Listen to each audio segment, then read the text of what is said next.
Assalamualaikum warahmatullahi wabarakatuh. Saya Resti Fitriana dari kelas 41 Manajemen SDM, mata kuliah Manajemen Perubahan, akan mempresentasikan bab 4 yang berjudul Tipologi Perubahan Organisasi. Konsep tipologi perubahan adalah suatu organisasi harus menyadari bahwa apapun yang dilakukan dalam perubahan pada intinya adalah untuk menjaga dinamisan organisasi menuju pada peningkatan. Tujuan-tujuan tertentu yang diharapkan akan membuat organisasi tersebut bisa terus berlatih, bertahan, dan menghadapi persaingan di tengah majunya zaman. Perubahan dapat saja terjadi tanpa diprediksi. Namun, pada perubahan yang dapat diprediksi, perubahan itu dapat saja terjadi karena revolusi, reformasi, evolusi, dan inovasi.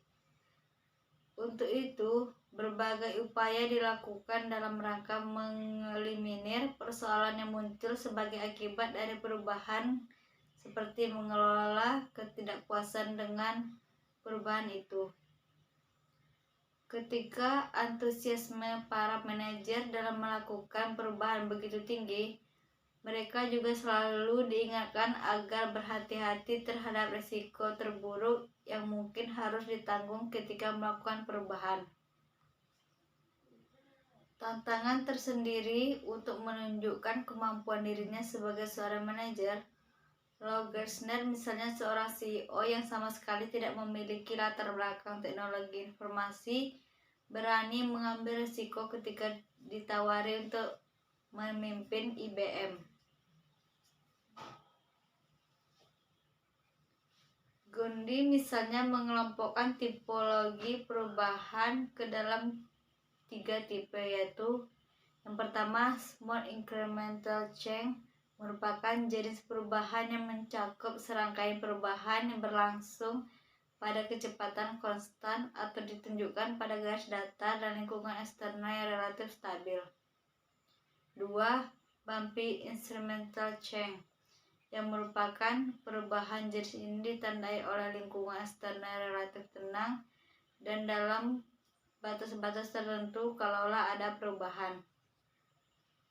Yang ketiga, discontinuous change, perubahan yang ditandai oleh pergeseran cepat atau strategis, struktur atau budaya, atau ketiganya sekaligus. Contohnya di negara kita adalah privatisasi sektor strategis yang dulunya dikuasai negara, misalnya privatisasi sektor telekomunikasi.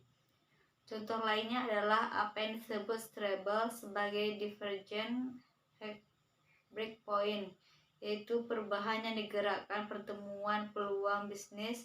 Harus ia memberikan contoh lainnya.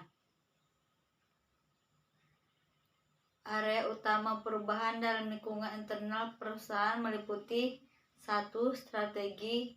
Terkadang dalam operasi bisnis normal, manajemen perlu menyesuaikan strategi perusahaan untuk mencapai tujuan perusahaan. Yang kedua, struktural. Organisasi sering merasa perlu untuk mendesain ulang struktur perusahaan karena pengaruh dari lingkungan eksternal. Yang ketiga, proses orientis. Organisasi merupakan merekayasa ulang proses untuk mencapai alur kerja dan produktivitas yang optimal. Yang keempat, berpusat pada orang. Jenis perubahannya mengubah sikap, perilaku, keterampilan, atau kinerja karyawan di perusahaan. Strategi pentingnya perubahan organisasi. Hal ini dilihat dari 5 tipe. Yang pertama, perubahan keseluruhan organisasi, yaitu transformasi skala besar yang mempengaruhi seluruh perusahaan. Yang kedua, perubahan transformasional, secara khusus menargetkan strategi organisasi perusahaan yang paling cocok untuk menahan perubahan cepat dalam industrinya adalah gesit, mudah beradaptasi, dan siap untuk mengubah rencana permainan mereka ketika dibutuhkan. Yang ketiga, perubahan personil, terjadi ketika perusahaan mengalami hiperpertumbuhan atau PHK. Masing-masing tipe perubahan organisasi ini dapat menyebabkan perubahan signifikan dalam keterlibatan dan retensi karyawan. 4. Perubahan yang tidak direncanakan biasanya didefinisikan sebagai tindakan yang diperlukan setelah kejadian yang tidak terduga. Meskipun perubahan yang tidak direncanakan tidak dapat diprediksi, hal itu dapat ditangani secara terorganisir. Yang kelima, perbaikan, perubahan atau remedial change. Para pemimpin menerapkan perubahan-perbaikan ketika mereka mengidentifikasi kebutuhan untuk mengatasi kekurangan atau kinerja perusahaan yang buruk. Misalnya, kesulitan keuangan biasanya karena kinerja yang baik dan membutuhkan perubahan-perbaikan. Contoh umum lainnya termasuk memperkenalkan program pelatihan karyawan, meluncurkan perangkat lunak baru, atau menciptakan posisi untuk memperbaiki titik sakit. Perubahan organisasi memiliki banyak manfaat yang jelas, tetapi dapat menyebabkan ketidakselarasan dan kebingungan di sebuah perusahaan tanpa implementasi yang tepat. Untuk melakukan perubahan organisasi dengan hasil yang cemerlang, perhatikan 5 cara ini untuk memastikan keberhasilannya.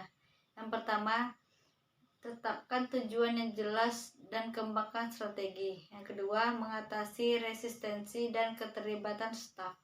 Yang ketiga, menawarkan dukungan manajemen.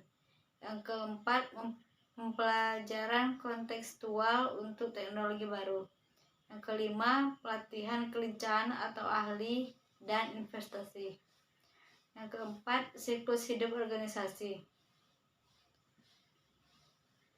Secara umum, model yang paling sederhana seperti dikemukakan oleh Aziz Eshaho terdiri dari 2 tahap, yaitu tahap pertumbuhan dan tahap penurunan. Baiklah, demikian hasil presentasi dari saya. Lebih dan kurang mohon dimaafkan. Assalamualaikum warahmatullahi wabarakatuh.